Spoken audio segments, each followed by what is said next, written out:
Hello everyone, photography ഇഷ്ടമല്ല പകരം ഫോട്ടോഗ്രാഫിയുടെ ഭ്രാന്തുള്ള എൻ്റെ എല്ലാ കൂട്ടുകാർക്കും ജോആൻഡോഗ്രാഫിയുടെ പുതിയൊരു വീഡിയോയിലേക്ക് സ്വാഗതം. ഇന്നത്തെ വീഡിയോയ്ക്ക് ഒരു പ്രത്യേകതയുണ്ട്. നമ്മൾ ഒരുപാട് നാളായിട്ട് ആഗ്രഹിക്കുന്നതാണ് നമ്മുടെ വ്യൂവേഴ്സിന് എന്തെങ്കിലുമൊക്കെ ഒരു ഫോട്ടോഗ്രാഫി റിലേറ്റഡ് സംഭവം ഒരു ഗിഫ്റ്റായിട്ട് കൊടുക്കാൻ സാധിച്ചാൽ നമുക്ക് ഒരുപാട് സന്തോഷം തരുന്ന ഒരു കാര്യമാണ്. കാരണം എന്നോട് ഒരുപാട് പേര് അവരുടെ സ്ട്രഗിൾസ് പറയും, അപ്പോൾ അതിനെന്തെങ്കിലും സപ്പോർട്ട് ചെയ്യാൻ സാധിക്കുമായിരുന്നെങ്കിൽ എന്ന് ഞാൻ പലപ്പോഴും ആഗ്രഹിച്ചിട്ടുണ്ട്. അതുകൊണ്ട് തന്നെ പലപ്പോഴും ബ്രാൻഡ്സ് ഒക്കെ നമ്മളോട് കൊളാബറേറ്റ് ചെയ്യാൻ വരുമ്പോൾ നാം എപ്പോഴും ചോദിക്കുന്ന ഒരു കാര്യമാണ്, എന്തെങ്കിലും ഗിവ് അവേ പോസിബിൾ ആണോ എന്നുള്ളത്. അപ്പോൾ ഇന്നത്തെ വീഡിയോ എന്ന് പറയുന്നത് ഒരു editing related give away video ആണ്. അപ്പം ഇന്ന് നമ്മൾ ഗിവ് അവേ ചെയ്യുന്ന Dehancer എന്ന അടിപൊളി ഫിലിം എമുലേഷൻ പ്ലഗിൻ്റെ ഒരു ലൈറ്റ് റൂമിൽ യൂസ് ചെയ്യുന്ന പ്ലഗിനാണ് നമ്മൾ ഇന്നൊരു ഗിവ് അവേ ചെയ്യാൻ പോകുന്നത്. പക്ഷേ ഗിവ് അവേയിലോട്ട് കിടക്കുന്നതിന് മുമ്പ് എന്താണ് Dehancer എന്നും എങ്ങനെയാണ് നമുക്കത് ലൈറ്റ് റൂമിൽ നമ്മുടെ ഇമേജ് എഡിറ്റിങ്ങിന് ഹെൽപ്ഫുൾ ആവുന്നതെന്നും ഞാൻ കാണിച്ചു തരാം. അത് കണ്ടു കഴിയുമ്പോൾ നിങ്ങൾക്ക് ഉറപ്പായിട്ടും ഈ ഗിവ് അവേയിൽ പാർട്ടിസിപ്പേറ്റ് ചെയ്യാൻ തോന്നുകയും ചെയ്യും. അത്ര അടിപൊളി ഒരു പ്ലഗിനാണ് Dehancer. അപ്പോൾ നമുക്ക് ഒട്ടും സമയം കിടന്ന് നേരെ വീഡിയോയിലോട്ട് കിടന്നാലോ. ഞാനിവിടെ ലൈറ്റ് റൂം ഓപ്പൺ ചെയ്ത് വെച്ചിട്ടുണ്ട്. അതിൽ ഒരു റീസെൻറ്റ് ഷൂട്ടിൽ നിന്നുള്ളൊരു 5-6 ഇമേജസ് ഞാനിവിടെ ഇൻപുട്ട് ചെയ്തിട്ടുണ്ട്. ഈ ഇമേജസിൽ നമ്മളിപ്പോൾ ചെയ്തിരിക്കുന്നത് പറഞ്ഞാൽ വളരെ ബേസിക് ആയിട്ടുള്ള ഒരു എഡിറ്റിംഗ് ആണ്. ഇതുപോലെയാണ് നമ്മുടെ ഷൂട്ട് ചെയ്ത റോ ഫയൽ ഇരിക്കുന്നത്. അതിനെ നമ്മൾ ഒരല്പം ക്രോപ്പും കുറച്ച് ലൈറ്റ് അഡ്ജസ്റ്റ്മെൻറ്റ്സും ഒക്കെയാണ് നമ്മൾ ചെയ്തിട്ടുള്ളത്. അപ്പം ഇനിയാണ് നമ്മുടെ ഇമേജിൽ മാജിക് സംഭവിക്കാൻ പോകുന്നത്. അപ്പം നമ്മൾ ബാലൻസ് ചെയ്ത് വെച്ചിരിക്കുന്ന ഒരു ഇമേജ് നമുക്ക് Dehancerലേക്ക് ഓപ്പൺ ചെയ്യാൻ Dehancer ഇൻസ്റ്റാൾ ചെയ്തൊരു സിസ്റ്റം ആണെങ്കിൽ നമ്മുടെ എഡിറ്റ് ഇൻ എന്ന ഓപ്ഷനിൽ Dehancer LIghtroom.exe എന്ന ഓപ്ഷൻ നമുക്കിവിടെ കാണാൻ പറ്റുന്നുണ്ട്. അതിൽ ക്ലിക്ക് ചെയ്തു. അപ്പോൾ നമ്മുടെ ഇപ്പോഴത്തെ ഇമേജ് ഓൾറെഡി ചെയ്ത് വെച്ചിരിക്കുന്ന ലൈറ്റ് റൂം അഡ്ജസ്റ്റ്മെൻറ്റ്സോട് കൂടി ഒരു കോപ്പി ആയിട്ടാണ് നമ്മൾ അവിടെ Dehancerൽ അഡ്ജസ്റ്റ് ചെയ്യാൻ പോകുന്നത്. അപ്പോൾ നമുക്ക് എഡിറ്റ് എന്ന് കൊടുക്കാം. അപ്പോൾ നമ്മുടെ Dehancer ഓപ്പൺ ചെയ്തിട്ട് നമ്മളിവിടെ പ്രൊഫൈൽസിലോട്ട് വന്നാൽ നമുക്ക് ഓരോ ഫിലിം ടൈപ്പുകൾ നമുക്കിവിടെ കാണാം. ഓരോ ഫിലിം ടൈപ്പിൻ്റെയും ആ ഒരു എമുലേഷൻ ഡിഫറൻസ് എന്താണെന്നുള്ളത് നമുക്കിങ്ങനെ നോക്കി അറിയാൻ പറ്റും. അപ്പോൾ അതിൽ നമ്മൾ ആദ്യം തന്നെ നമുക്ക് വലിയ കുഴപ്പമില്ലാന്ന് തോന്നുന്ന ഒരു ഫിലിം ലുക്ക് നമ്മൾ ആദ്യം കണ്ടെത്താനാണ് നോക്കുന്നത്. അപ്പോൾ നമുക്ക് ഈ കൊഡാക് ഗോൾഡ് 200 എന്ന ഫിലിമിൻ്റെ ഒരു ലുക്ക് നമുക്ക് എടുക്കാം. അപ്പോൾ ആദ്യം തന്നെ നമുക്കിവിടെ എഡിറ്റ്സിൻ്റെ സൈഡിൽ നമുക്കൊരു എക്സ്പോഷർ കോമ്പൻസേഷൻ എന്നൊരു സംഭവം ഉണ്ടല്ലേ. അപ്പോൾ നമുക്ക് നമ്മൾ ആ ലുക്ക് ഇട്ടപ്പോൾ നമ്മുടെ ഇമേജിന് എക്സ്പോഷർ കുറയോ അങ്ങനെ എന്തെങ്കിലും ചെയ്താൽ അത് കോമ്പൻസേറ്റ് ചെയ്യാൻ വേണ്ടിയുള്ള ഒരു ഓപ്ഷനാണിത്. നമുക്കപ്പോൾ നമ്മൾ ചേഞ്ച് ചെയ്യുന്ന ഓരോ കാര്യവും നമുക്ക് കൃത്യമായിട്ട് ഇവിടെ നമ്മുടെ ഹിസ്റ്റോഗ്രാമിൽ കാണാൻ പറ്റുന്നുണ്ടാവും. ഇനി അടുത്ത നമ്മൾ ചേഞ്ച് ചെയ്യാൻ പോകുന്ന പറഞ്ഞാൽ നമ്മുടെ ഫിലിം ഗ്രെയിൻ. എല്ലാവരും ഒരു ഫിലിം ലുക്ക് എന്ന് പറയുമ്പം, ഒരു ഫിലിം എമുലേറ്റർ എന്ന് പറയുമ്പോൾ ആദ്യം തന്നെ അവരുടെ മനസ്സിലേക്ക് എത്തുന്ന ഒരു ഇമ്പോർട്ടൻറ്റ് ഫീച്ചറാണ് അതിൻ്റെ ആ ടെക്സ്ചർ കൊടുക്കുന്ന ഫിലിം ഗ്രെയിൻ. അപ്പോൾ നമുക്ക് ഇവിടെ നമ്മുടെ ഫിലിം ഗ്രെയിൻ നമുക്ക് ചേഞ്ച് ചെയ്ത് നോക്കാം. നമുക്കൊന്ന് സൂം ചെയ്താൽ ആ ഫിലിം ഗ്രെയിൻ ചേഞ്ച് ചെയ്തിട്ടുള്ള വ്യത്യാസം നമുക്കൊന്ന് നോക്കാം.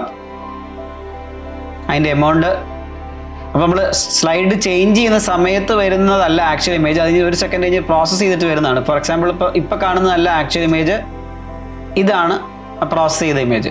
നമുക്ക് ഫിലിം ഗ്രെയിൻ അത്യാവശ്യം നന്നായിട്ട് ഞാനിപ്പോൾ കൂട്ടിയിട്ടുണ്ട്. അതിൽ തന്നെ നമ്മൾ ആ ഫിലിം ഗ്രെയിൻ ഷാഡോസിലും മിഡ് ടോൺസിലും ഹൈലൈറ്റ്സിലും എഫക്ട് ചെയ്യപ്പെടുന്ന രീതി മാറ്റാനുള്ള ഓപ്ഷൻസ് ഇവിടെയുണ്ട്.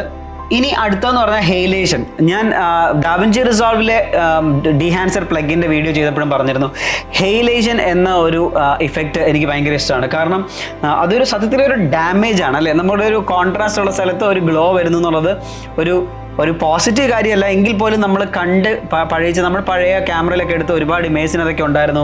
അങ്ങനെ വരുമ്പോൾ നമുക്ക് പെട്ടെന്ന് നമ്മളെ ആ ടൈം പീരീഡിലേക്ക് അല്ലെങ്കിൽ ആ ഫിലിം ലുക്ക് എന്ന സാധനം നമ്മുടെ മനസ്സിലേക്ക് നമുക്ക് പെട്ടെന്ന് തരുന്ന ഒരു സംഭവമാണ് ഹെയിലേഷൻ എന്ന എഫക്റ്റ്. ഹെയിലേഷൻ നമ്മുടെ മാസ്ക് മോഡിലിട്ടാൽ നമുക്ക് കൃത്യമായിട്ട് കാണാം എവിടെയാണ് ആ ഹെയിലേഷൻ സംഭവിക്കുന്നതെന്നും എന്ത് ഡിഫറൻസ് ആണ് ഹെയിലേഷൻ കൊണ്ട് നമ്മുടെ ഇമേജിൽ വരുന്നതെന്നും ഒക്കെ. അതിൻ്റെ ഡിഫ്യൂഷനും അതിൻ്റെ എമൗണ്ടും ഒക്കെ നമ്മൾ കുറയ്ക്കുകയാണ്. ഇപ്പോൾ നമുക്ക് അതിൻ്റെ ഒരു അത് ഉള്ളത് ഇല്ലാത്ത തമ്മിലുള്ള ഡിഫറൻസ് ഇതുപോലെ കോൺട്രാസ്റ്റ് ഉള്ള കൈ പോലത്തെ ഏരിയയിലൊക്കെ നോക്കിയാൽ കാണാം. ഇതാണ് നമ്മുടെ ഹെയിലേഷന് മുമ്പുള്ളത്, ഇതാണ് ഹെയിലേഷന് ശേഷമുള്ളത്.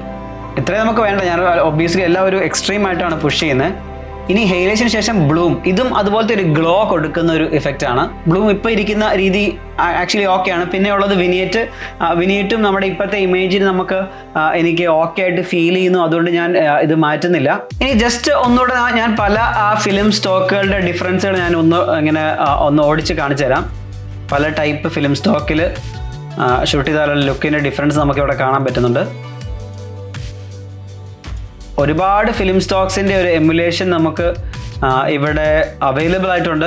ആ ഫിലിമിൽ അത് റെക്കോർഡ് ചെയ്താൽ ആ ഫോട്ടോ എടുത്തിരുന്നെങ്കിൽ എങ്ങനെയാകുമായിരുന്നു അതിൻ്റെ ലുക്ക് എന്നുള്ളത് എമുലേറ്റ് ചെയ്യാൻ ഏറ്റവും പവർഫുൾ ആയിട്ടുള്ള ഒരു പ്ലഗിൻസ് ആയിട്ട് എനിക്ക് തോന്നുന്നു. ഞാൻ ഇങ്ങനത്തെ പല സാധനങ്ങൾ ട്രൈ ചെയ്തിട്ടുള്ളതുകൊണ്ടാണ് എനിക്ക് ഏറ്റവും കൂടുതൽ ഇതിന് ഒരു പ്രത്യേകത തോന്നുന്നത്. കാരണം പലപ്പോഴും നമ്മൾ LUTS ഡൗൺലോഡ് ചെയ്താലും ഒക്കെ നമ്മുടെ ഇമേജിൽ അത് ഒരു രീതിയിലും വർക്കൗട്ട് ആവാത്ത ഒരു ഫീലിംഗ് ആണ് നമുക്ക് കിട്ടാറ്.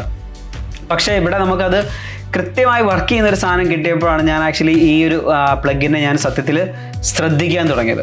അപ്പോൾ നമുക്ക് ഇവിടെ നിന്ന് നമ്മൾ ചേഞ്ചസ് വരുത്തിയതിന് ശേഷം ഓക്കെ അടിച്ചാൽ തിരിച്ച് നമ്മുടെ LIghtroomൽ ആ ഇമേജ് നമ്മൾ വരുത്തിയ എഡിറ്റ്സോട് കൂടി നമുക്ക് അവൈലബിൾ ആവും. ഇത് നമ്മൾ ഫിലിം എമുലേറ്റർ ചെയ്തതാണ്. അതുപോലെ തന്നെ മറ്റൊരു എക്സ്ട്രീം ആയിട്ടുള്ള ഒരു പുഷ്, ഒരു ഗോൾഡൻ അവർ ലുക്ക് കൊടുത്ത ഒരു ഫിലിം എമുലേറ്റർ ലുക്കാണ് ഇത്. അപ്പോൾ അതേ ഷൂട്ടിൽ നിന്ന് തന്നെ കുറച്ചൊരു ടൈം എടുത്ത് നമ്മൾ ബാക്കി കുറച്ച് ഇമേജിലൂടെ ആ ഡിഹാൻസർ ലുക്ക് കൊടുത്തത് ഞാനിവിടെ ഇമേജ് ആഡ് ചെയ്യാം. അപ്പോൾ നിങ്ങൾക്ക് ആ ലുക്കിൻ്റെ ഒരു ഭംഗി കാണാൻ പറ്റും.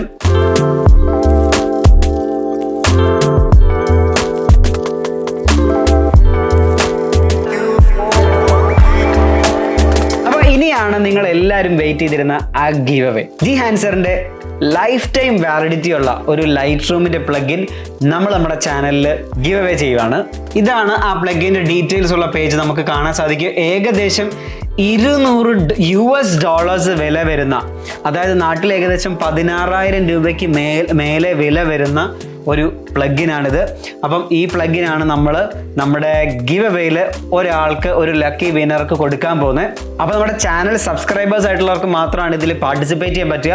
അതുകൊണ്ട് തന്നെ നിങ്ങളിപ്പോൾ ഇതുവരെ സബ്സ്ക്രൈബ് ചെയ്തിട്ടില്ലെങ്കിൽ വേഗം സബ്സ്ക്രൈബ് ചെയ്തിട്ട് നമ്മുടെ നോട്ടിഫിക്കേഷൻസ് എല്ലാം ഓൺ ആക്കി ഇടുക. കാരണം നമ്മുടെ വിന്നറിനെ പറയുന്നതും ഇതേ യൂട്യൂബ് ചാനലിലൂടെ തന്നെ ആയിരിക്കും. പിന്നെ ഈ ഗിവ് അവയുടെ ഭാഗമായിട്ട് നിങ്ങൾ ചെയ്യേണ്ടത് 2 കാര്യങ്ങൾ കൂടിയാണ്. നമ്മുടെ വീഡിയോ ആയിട്ടുള്ള ഇൻട്രാക്ഷൻ ഗിവ് അവേയിൽ ഇമ്പോർട്ടൻ്റ് ആയതുകൊണ്ട് തന്നെ നിങ്ങൾ ഈ വീഡിയോ ഷെയർ ചെയ്യുക. അപ്പോൾ നിങ്ങൾ ഇന്ററാക്ട് ചെയ്തു എന്നുള്ളത് നമ്മുടെ ഗിവ് അവേ സോഫ്റ്റ്വെയറിൽ അതുകൊണ്ട് നമുക്ക് അങ്ങനെ കിട്ടും. പക്ഷേ അതിനപ്പുറത്തേക്ക് നിങ്ങളുടെ ഫോട്ടോഗ്രാഫി ഇഷ്ടമുള്ള മറ്റ് ഫ്രണ്ട്സിനും ഈ ഒരു ഗിവ് അവേയിൽ പാർട്ടിസിപ്പേറ്റ് ചെയ്യാൻ ഇതൊരു നല്ല അവസരമായിരിക്കും. പിന്നെ നിങ്ങൾ ചെയ്യേണ്ടതെന്ന് പറഞ്ഞാൽ നിങ്ങളുടെ സ്ട്രഗിൾസ്, നിങ്ങളുടെ കഥകളൊക്കെ കേൾക്കാൻ എനിക്ക് താല്പര്യമുണ്ട്. അപ്പം റീസെൻ്റ്ലി നിങ്ങൾ കണ്ടെത്തിയ, നിങ്ങൾക്ക് ഒരു ആഹാ ഇത് കൊള്ളാമല്ലോ എന്ന് തോന്നിയ ഒരു ടിപ്പ് എന്താണ് ഫോട്ടോഗ്രാഫിയിൽ, അത് ഇവിടെ കമൻറ്റ് ചെയ്യുക. അപ്പോൾ ഒരുപാട് പേർക്ക് മേ ബി ആ ടിപ്പ് ചിലപ്പോൾ അറിഞ്ഞുകൂടായിരിക്കും. അങ്ങനെ ഒരുപാട് പേർക്ക് അതൊരു ഐ ഓപ്പണിംഗ് മൊമെൻ്റ് ആയിരിക്കും ആ കമൻറ്റ്സ് വായിക്കുമ്പോഴും. എനിക്കും അതുപോലത്തെ പല ഐഡിയാസ് ചിലപ്പോൾ കിട്ടും. അല്ലെങ്കിൽ എനിക്ക് അങ്ങനത്തെ നിങ്ങളുടെ അങ്ങനത്തെ മൊമെന്റ്സ് നിങ്ങൾക്ക് തോന്നിയ, അങ്ങനത്തെ പ്രത്യേക തോന്നിയ ടിപ്സുകളൊക്കെ മനസ്സിലാക്കാൻ എനിക്കും ആഗ്രഹമുണ്ട്. കമൻറ്റ് ബോക്സിൽ നിങ്ങൾക്ക് ഫോട്ടോഗ്രാഫിയിൽ നിങ്ങൾ റീസെൻ്റ്ലി ഇത് കൊള്ളാമല്ലോ എന്ന് തോന്നിയ ഒരു ടിപ്പ് അല്ലെങ്കിൽ ഒരു ഐഡിയ എന്താണെന്ന് വെച്ചാൽ അത് കമൻറ്റ് ചെയ്യുക. അപ്പോൾ വീഡിയോ ഇതുവരെ കണ്ട എല്ലാവർക്കും താങ്ക് യു സോ മച്ച്. മറക്കാതെ ഗിവ് അവേയിൽ എല്ലാവരും പാർട്ടിസിപ്പേറ്റ് ചെയ്യണം, സബ്സ്ക്രൈബ് ചെയ്യുകയും ഷെയർ ചെയ്യുകയും കമൻസിൽ നിങ്ങൾക്ക് അടിപൊളിയായിട്ട് തോന്നിയ ആ ഫോട്ടോഗ്രാഫി ടിപ്പ് എന്താണെന്നുള്ളത് എഴുതാനും മറക്കരുത്. ലക്കി വിന്നറിനെ സെലക്ട് ചെയ്യാൻ ഞാനും ഒരുപാട് എക്സൈറ്റഡ് ആണ്. അപ്പോൾ അടുത്ത വീഡിയോ കാണുന്നവരെ bye bye and keep clicking.